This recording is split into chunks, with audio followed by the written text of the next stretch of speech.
ตัวสนิทชนจิตกรุบนังจิตเมตรัยกรมหนมวยดำเนินผลิตภัณฑ์ล้อคือมันประกอบทามีนเพียบจุกใจในขนมตีบ100%บากรมหนุขมีนเนเงียนลุมันเนี่ยได้ทำเบียนจมในก็โดยจะจมเดียนฉบับล้อขนมกาซับซ้ายในผลิตภัณฑ์ก็โดยจะแตะจัดในอาติชนุให้โดยใช้ให้มันจะกรมหนพิจารณาคือบานบังการล้างในการระยะไล่ในลุร่วมจมวยในเนเงียระบอกล้วนขนมกูได้นำไปทำบรรจุในผลิตภัณฑ์ระบอกล้วนจูนตลอดอาติชนให้บังการตุ่มนกจัดเอาอาติชนต้องการแต่ชื่อเชื่อทะเลผลิตภัณฑ์ระบอกล้วน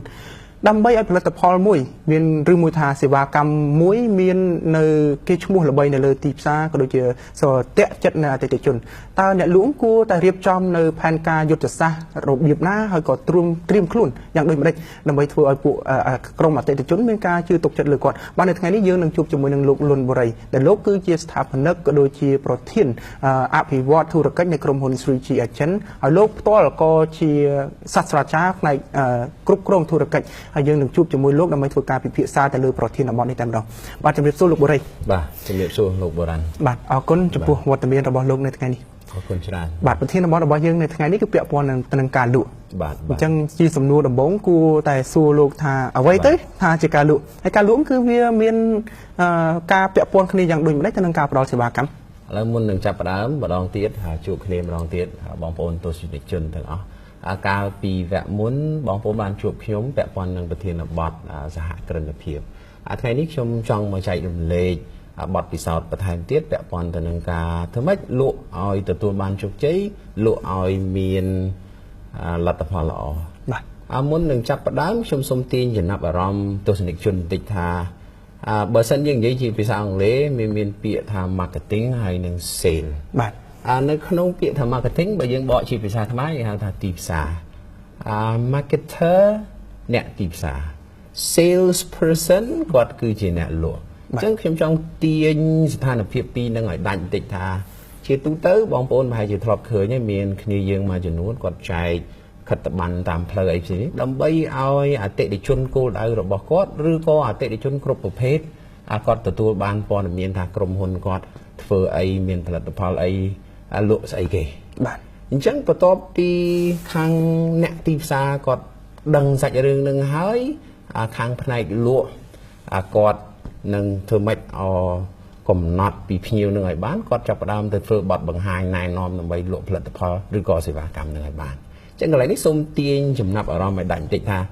ภายในตีซาคือประเจ้าขนมแหละคันได้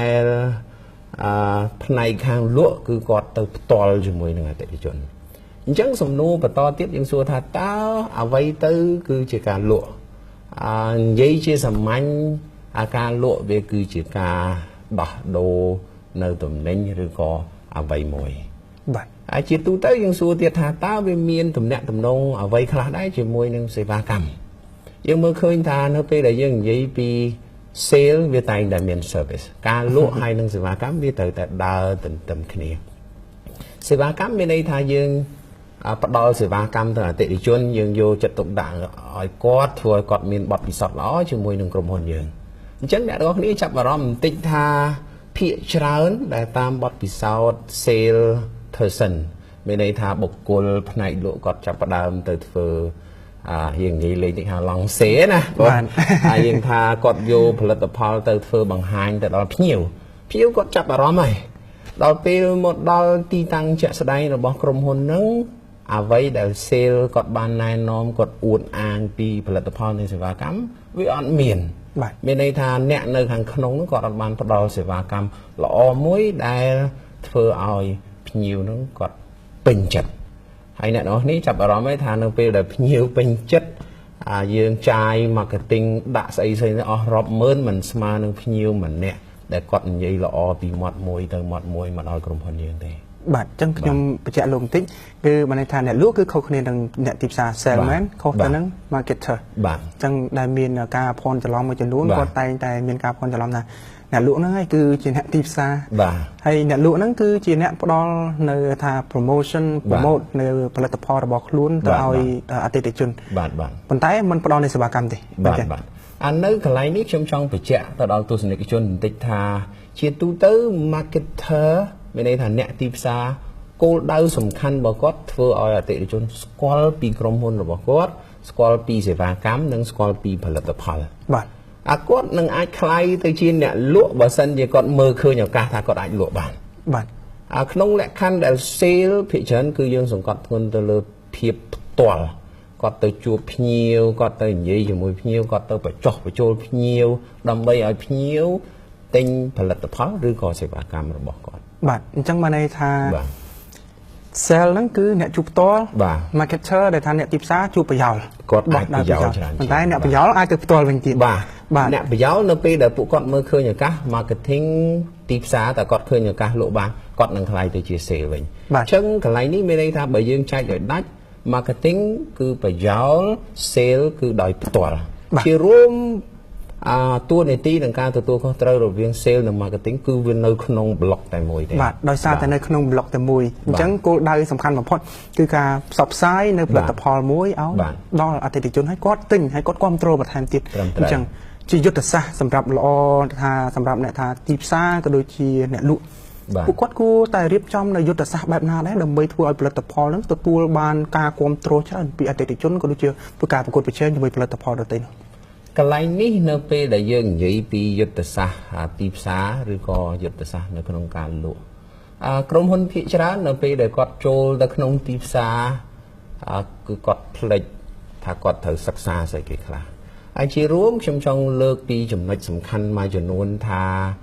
នៅពេលដែលបងប្អូនចង់ចូលទីផ្សារយើងត្រូវស្គាល់ខ្លួនឯងឲ្យច្បាស់សិនថាតើខ្លួនឯងមានន័យថាក្រុមហ៊ុនរបស់បងប្អូនអរគ្នាមានផលិតផលនិងសេវាកម្មអីខ្លះហើយផលិតផលនិងសេវាកម្មអីខ្លះទៀតសោតនឹងអាចឆ្លើយតបទៅនឹងតម្រូវការដែលភាគច្រើនយើងនិយាយថាជាបញ្ហារបស់អតិថិជនដែរឬក៏អត់ទេថាតើក្រុមការងារក្រុម marketing ក្រុម sale របស់យើងនឹងអាចមានជំនាញឬក៏បទពិសោធន៍ច្បាស់លាស់នៅក្នុងការបញ្ចុះបញ្ចូលឬក៏រុញច្រានអតិថិជនឲ្យប្រើប្រាស់អត់ព្រោះជួនកាលយើងចាប់អារម្មណ៍យើងមើលឥឡូវយើងលើកដូចជា brand ធំជាច្រើនដូច iPhone បើសិនជាក្រុមហ៊ុនរបស់បងប្អូនរបស់គ្នាជា iPhone ហ្នឹងយើងអត់ចាំបាច់ទេភាគច្រើនមានន័យថាអតិថិជនហ្នឹងគឺទៅដល់រោbrand មួយហ្នឹងហ្មងក្នុងលក្ខខណ្ឌបើសិនជាប្រភេទសេវាកម្មឬក៏អតិថិជនរបស់យើងឬក៏ផលិតផលរបស់យើងថ្មីជារួមយើងពិតជាត្រូវការអ្នកលក់ដែលប្រកែម្នាក់បាទដែលដឹងពីខ្ញុំសូមបន្ថែមបន្តិចដែលដឹងពីចំណុចល្អចំណុចសំខាន់ហើយយល់ពីបញ្ហារបស់អតិថិជនដើម្បីជួយដោះស្រាយបញ្ហារបស់គាត់មានគេលើកឡើងច្រើនថាអ្នកលក់ប្រកែគឺជាអ្នកដែលថាប៉ិនប្រសពក្នុងការនិយាយស្ដីជាមួយអតិថិជនតាក់ចិត្តគាត់អញ្ចឹងឲ្យតែប៉ិននិយាយគឺបានន័យថាយើងលក់នៅផលិតផលដាច់ហ្នឹងមិនអញ្ចឹងលោកបរិយកន្លែងនេះនៅពេលដែលប៉ិននិយាយខ្ញុំសូមនិយាយលេងបន្តិចទៅចុះតាមពិតតួនាទីនិងអាជីពការងាររបស់ខ្ញុំ start ចាប់ផ្ដើមប្រហាត់កូនសិស្សចូលរួមចែករំលែកបទពិសោធន៍តាំងពីឆ្នាំ1997អញ្ចឹងបើយើងគិតមកទល់ពេលនេះវាជិត20ឆ្នាំហើយអញ្ចឹងមានន័យថាតួនាទីរបស់ខ្ញុំដឹងឲ្យនិយាយ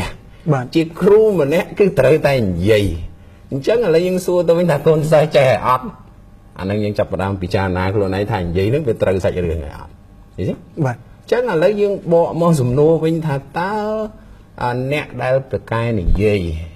ពិតជាអ្នកលក់ដល់ប្រកែម្នាក់ហើយទទួលបានទិន្នផលល្អអត់បងប្អូនចាប់អារម្មណ៍បន្តិចថានៅពេលដែលយើងជ្រើសរើសបុគ្គលិកខាង sale និង marketing requirement តម្រូវការចាប់ផ្ដើមដំបូងមកគាត់គឺគាត់ត្រូវតែប្រកែនិយាយអញ្ចឹងការប្រកែនិយាយហ្នឹងគឺគាត់ត្រូវតែស្គាល់ពីផលិតផលរបស់ខ្លួនឯងគាត់ត្រូវតែដឹងពីយុទ្ធសាស្ត្រទីផ្សារនិងការលក់របស់ក្រុមហ៊ុនយើងគាត់ត្រូវស្គាល់ថាតើចំណុចខ្លាំងនិងចំណុចខ្សោយរបស់ផលិតផលនិងសេវាកម្មរបស់យើងនៅកន្លែងណាក្នុងលក្ខខណ្ឌដែលគាត់ត្រូវតែស្គាល់ពីដៃគូប្រកួតប្រជែងដូចគ្នាថាតើយុទ្ធសាស្ត្រទីផ្សារគេរបៀបម៉េចផលិតផលឬក៏សេវាកម្មគេនឹងខ្លាំងឬក៏ខ្សោយរបៀបម៉េចបានយើងអាចវាយលុកបានជាជាងយើងគ្រាន់តែទៅនិយាយ bla ហើយធ្វើឲ្យអតិថិជនមិនសប្បាយចិត្តរំខានពេលវេលាគេsale ម្នាក់ហ្នឹងមិនត្រឹមតែមិនអាចទទួលបានជោគជ័យវាប៉ះពាល់ទៅដល់កេរ្តិ៍ឈ្មោះនិងកិត្តិយសរបស់ក្រុមហ៊ុនយើងទេមានន័យថាភាពច្បាស់លាស់របស់អ្នកលក់ជាពិសេសនោះគឺដឹងផលិតផលមាននៅផែនការច្បាស់លាស់ជាធម្មតាអ្នកលក់ក៏ដូចជាអ្នកទីផ្សារគាត់តែងតែរៀបចំនៅផែនការលក់របស់គាត់ជាមិនផុតទេអញ្ចឹងការអង្គេតតាមដាននិងវាយតម្លៃក៏ដូចជាអភិវឌ្ឍជាប្រចាំនៅផែនការរបស់ខ្លួនជាលក្ខខណ្ឌចាំបាច់សម្រាប់អ្នកលក់មែនទេ កន្លែងនេះសម្រាប់អ្នកលក់ឬក៏អ្នកទីផ្សារម្នាក់ដែលគាត់បកកែយើងឃើញថាភាគច្រើន sales person គឺមានន័យថាក្រុមហ៊ុនមិនតម្រូវឲ្យអង្គុយធ្វើការនៅមុខ computer ហើយបើសិនជា sales person គាត់អង្គុយធ្វើការនៅក្នុង computer អានឹងគ្រោះថ្នាក់មានន័យថាគាត់អត់បានដឹងថាតើទីផ្សារដើរដល់ណាហើយនៅពេលដែលយើងនិយាយទីផ្សារខ្ញុំសូមលើកពីស្ថានភាពពិភពលោកស្ថានភាពក្នុងតំបន់អាស៊ីរបស់យើងដោយសារយើងស្រុកខ្មែរស្ថិតក្នុងអាស៊ីអាគ្នេយ៍ហើយក៏ដូចជាក្នុងទីផ្សារក្នុងស្រុកជារួមយើងមានពាក្យបច្ចេកទេស4ដែលខ្ញុំសូមចែករំលែកជាមួយបងប្អូនអរគ្នាគឺយើងមានពាក្យ P កន្លែងហ្នឹងវាឲ្យទៅលើ politics ដែលភាសាខ្មែរយើងហៅថានយោបាយគាត់ត្រូវដឹងថានយោបាយវាពិតជាជះឥទ្ធិពលទៅលើស្ថានភាពទីផ្សារក្រៅពីស្ថានភាពនយោបាយគឺ P ហើយយើងចូលអក្សរមួយទៀតហៅ E economic បញ្ហាសេដ្ឋកិច្ចអ្នកទាំងអស់គ្នាចាប់អារម្មណ៍បន្តិចកាលពីឆ្នាំ2008ចុងឆ្នាំយើងមានវិបត្តិសេដ្ឋកិច្ចពិភពលោកនៅអាមេរិកដោយសាររឿងដីធ្លីវាមានបញ្ហាអញ្ចឹងបើសិនជាយើងអត់ដឹងរឿងហ្នឹងអ្នកទាំងអស់គ្នាទៅប្រមូលទិញផ្ទះប្រមូលទិញដីក្នុងលក្ខខណ្ឌដែលមានវិបត្តិសេដ្ឋកិច្ចពិភពលោកសួរថាហ្នឹងយើងយល់ពីទីផ្សារកម្រិតណាដែរអញ្ចឹងហើយបានថាសេដ្ឋកិច្ចវាពិតជាប៉ះពាល់ទៅដល់ទីផ្សារចំណុចមួយទៀតគឺ S យើងហៅថាជា society សង្គមវិញ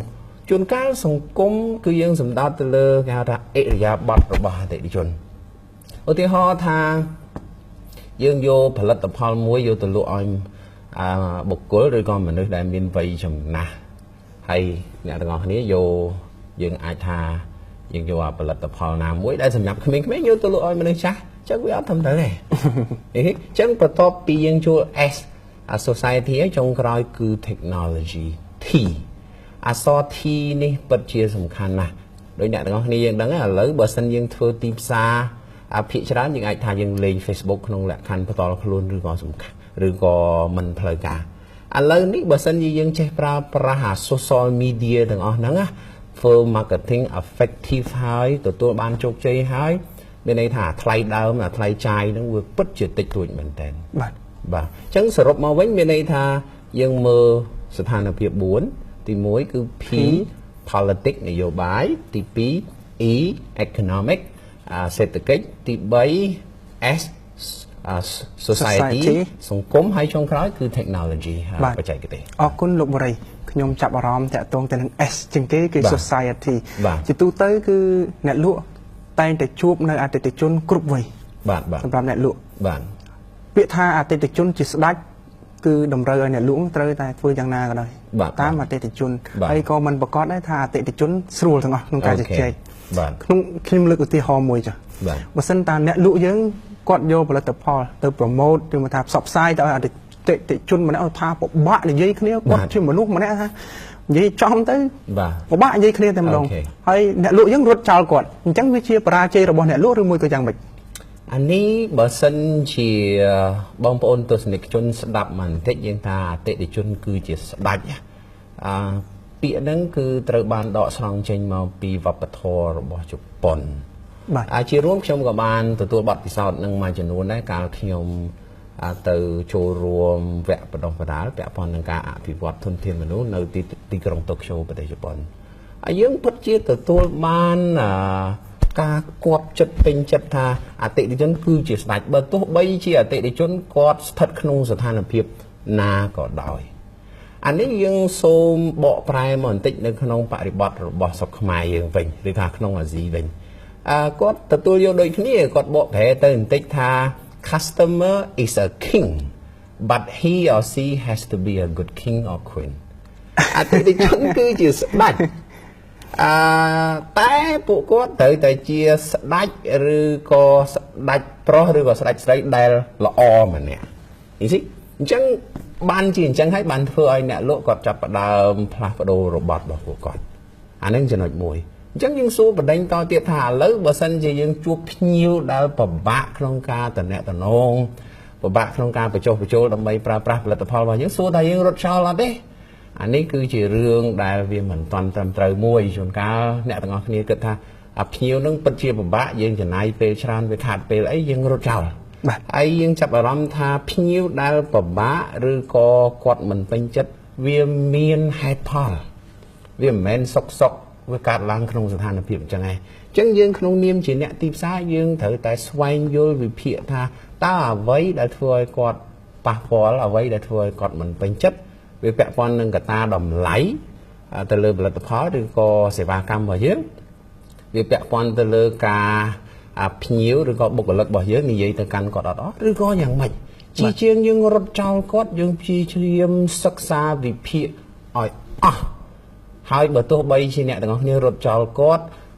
ក៏គាត់ទទួលបានអារម្មណ៍ថាខ្ញុំពិបាកមែនតែក្រុមហ៊ុននឹងយកចិត្តទុកដាក់ជាមួយខ្ញុំអញ្ចឹងខ្ញុំជឿជាក់ថាអតិថិជនប្រភេទហ្នឹងគាត់អាចត្រឡប់មករកបងប្អូនវិញនៅថ្ងៃក្រោយជាជាងយើងរត់ចោលគាត់ចឹងមិនន័យថាយើងរត់ចោលគាត់ហើយមិនបានសិក្សាទៅលើគាត់ជាបរាជ័យបាត់ហើយអញ្ចឹងត្រឹមត្រូវបាទអញ្ចឹងដើម្បីវាតម្លៃទៅលើអ្នកលក់ពូកែម្នាក់យើងមើលគាត់តាមរយៈអីខ្លះអាយ៉ាបងប្អូនចាប់អារម្មណ៍បន្តិចថាកាលហ្នឹងខ្ញុំក៏ធ្លាប់ជាប្រធានខាងផ្នែកសេវាកម្មនិងផ្នែកលក់ដែរចំណុចដោយខ្លីមួយបើសិនជាអ្នកលក់មិនមែនជាបុគ្គលដែលមានបងប្អូនបែរជាធ្លាប់ឮថាស្បែកមុខក្រាស់បាទស្បែកមុខក្រាស់ហ្នឹងមិនមែនថាថ្ពាល់អ្នកទាំងអស់គ្នាឬក៏ស្បែកមុខរបស់យើងក្រាស់យើងត្រូវធ្វើឲ្យប្រកាសថាអតិថិជនដែលយើងបានទៅជួបហ្នឹងគឺជាអតិថិជនត្រឹមត្រូវបាទមានន័យថាគឺជាអតិថិជនគោលដៅរបស់យើងខ្ញុំមិនជឿថាអ្នកទាំងអស់គ្នាយកអាវលងាទៅលក់នៅអាហ្វ្រិកទេបាទឥឡូវយើងគិតមើលខ្លីៗណាឥឡូវបើយើងយកអាវលងាទៅលក់នៅអាហ្វ្រិកក្នុងស្ថានភាពដែលប្រទេសនោះដៅយ៉ាងខ្លាំងហើយត្រូវពាក់អាវលងាទៀតបើភ្ញៀវមិនខឹងវាចម្លែកពេកហើយគឺគាត់ត្រូវតែខឹងបាទអញ្ចឹងចាប់ផ្ដើមដំបូងមានន័យថាបុគ្គលិកលក្ខណៈរបស់ sales person អ្នកលក់ដែលប្រកែគឺគាត់ត្រូវតែចេះកំណត់គោលដៅអតិថិជនឲ្យបានច្បាស់គាត់ត្រូវស្គាល់ខ្លួនឯងគាត់ត្រូវស្គាល់ដៃគូប្រកួតប្រជែងគាត់ត្រូវស្គាល់ថាផលិតផលនិងសេវាកម្មរបស់គាត់អាចធ្វើអីបានខ្លះហើយអ្វីដែលគ្រោះថ្នាក់បំផុតអ្នកលក់ដែលគាត់ព្យាយាមនិយាយលើសពីអ្វីដែលផលិតផលនិងសេវាកម្មគាត់អាចធ្វើបានណាអានឹងជួនកាលគាត់អាចឈ្នះចិត្តអាចគេហៅថាអាចជំរុញទឹកចិត្តអតិថិជនមកផ្លែតមែននៅពេលដែលគាត់សាកល្បងអានឹងគ្រោះថ្នាក់បាទអញ្ចឹងបានន័យថាអ្នកលក់ហ្នឹងគឺជាអាយុជីវិតរបស់ក្រុមហ៊ុនមិនអញ្ចឹងទេលោកអាយ៉ាបើយើងនិយាយថាជាអាយុជីវិតរបស់ក្រុមហ៊ុនមានន័យថាយើងដូចឲ្យតម្លៃគាត់ឲ្យតម្លៃខ្ពស់ទៅគាត់ចុងក្រោយគាត់អាចធ្វើឲ្យមានបញ្ហាជារួមយើងអាចសង្កត់មកវិញថាក្រុមអ្នកលក់ពួកគាត់គឺជាក្រុមដែលបង្កើតចំណូលឲ្យក្រុមហ៊ុនបាទហើយពួកគាត់ជាអ្នកដែលបង្កើតចំណូលឲ្យក្រុមហ៊ុនគឺមានន័យថាពួកគាត់មានឱកាសច្រើនហើយជាទូទៅគាត់ទទួលបានតម្លៃច្រើនជាងអ្នកនៅ back office អ្នកដែលគាត់ធ្វើការជាមួយ computer នៅពីក្រោយអញ្ចឹងជាតបស្រួចវិញបាទជាតបស្រួចបើយើងនិយាយថាពួកគាត់បាន bonus វាត្រូវតែច្រើនជាងអ្នកនៅក្រោយបន្តិចហើយបាទហើយវាមានការពិបាកដែរបើសិនបើអ្នកលក់ដែលថាមានគំនិតទុច្ចរិតដែលគាត់ថាលក់ហើយដើម្បីថាអត្ថប្រយោជន៍បុគ្គលច្រើនជាងអត្ថប្រយោជន៍ក្រុមហ៊ុនអាហ្នឹងវាធ្វើឲ្យប៉ះពាល់យ៉ាងណាកន្លែងនេះវាគឺជាសំណួរ